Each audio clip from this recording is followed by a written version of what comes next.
अब हम formation of fruits and seeds के बारे में देखेंगे। हमें पता है कि जाइगोट डेवलपमेंट होता है आफ्टर फ्यूजन। सो जाइगोट डेवलपमेंट के साथ साथ साइड बाय साइड और सारे चेंजेस होते हैं। अब ये क्या है, जैसे कि ओवरी के साइज इंक्रीज हो जाता है, बाकी जो फ्लोरल पार्ट्स होता है यानी कि पेटल्स, सेपल्स, स्टेमेंस, ये सारे फॉल ऑफ हो जाते हैं, यानी कि प्लांट से डिटैच हो जाता है।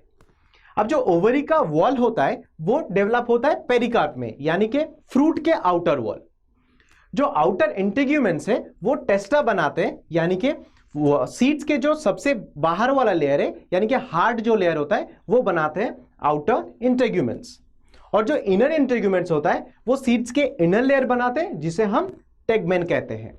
सो आई होप आप क्लियर हो कि अदर देन जाइगोट फॉर्मेशन और क्या क्या चेंजेस आ रहे हैं प्लांट्स में।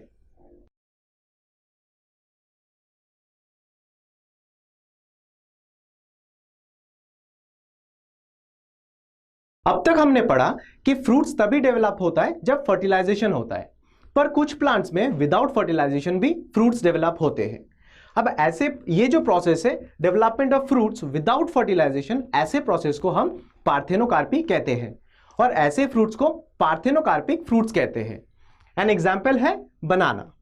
अब आर्टिफिशियली पार्थेनोकार्पी को इंड्यूस करने के लिए हम जिबरेलिन्स यूज करते हैं, और इस प्रोसेस के बारे में हमने हमारे 11th स्टैंडर्ड में पढ़े हैं। और ऐसे आर्टिफिशियल इंडक्शन के एग्जाम्पल है सीडलेस ग्रेप्स।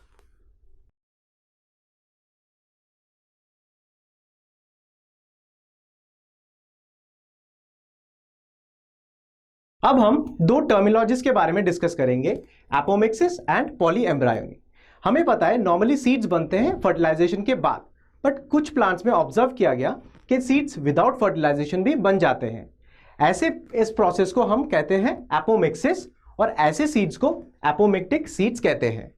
हमें यह भी पता है एम्ब्रायो तभी डेवलप करता है जब एक मेल गैमेट फ्यूज करता है एक एपैरेटस से, पर कुछ प्लांट्स में ऑब्जर्व किया गया कि एम्ब्रायोज बन जाते हैं न्यूसिलस से। इस कंडीशन में क्या होता है, न्यूसिलस रिपीटेडली डिवाइड हो जाता है और धीरे धीरे वो डेवलप होके बहुत सारे एम्ब्रायोज बनाते हैं, इसीलिए इसको पॉलीएम्ब्रायोनी कहते हैं।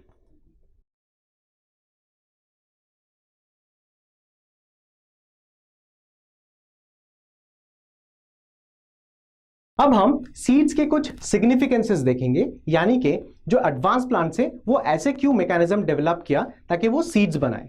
जो पहला सिग्निफिकेंस है वो है डोमेंसी। सीड के अंदर जो बेबी प्लांट रहता है वो बहुत दिन तक वायबल रह सकता है, यानी कि बहुत दिन तक अलाइव रह सकता है एक स्लीपिंग मोड पे, यानी कि इस मोड पे वो ज्यादा एक्टिव नहीं रह सकता है, और डोमेंट कंडीशन पे वो वेट कर सकता है कि फेवरेबल कंडीशंस हो। अब डोमेंसी की वजह से वो बहुत दिन तक वायबल रह सकता है, यानी कि अलाइव रह सकता है, ताकि जब उसको फेवरेबल कंडीशंस मिले वो जर्मिनेट करके एक नया प्लांट बन सके। अब जो छोटे प्लांट्स होते हैं, बेबी प्लांट्स सीड्स के अंदर है, उनका कोई डेवलप्ड ऑर्गन्स नहीं होता है, तो वो अपने खाना नहीं बना सकता है थ्रू फोटोसिंथेसिस, तो उनको कुछ रिजर्व फूड मटेरियल पे डिपेंड करना पड़ता है। तो ये सर्व करता है सीड्स। सीड्स के अंदर बेबी प्लांट के लिए रिजर्व फूड मटेरियल होता है।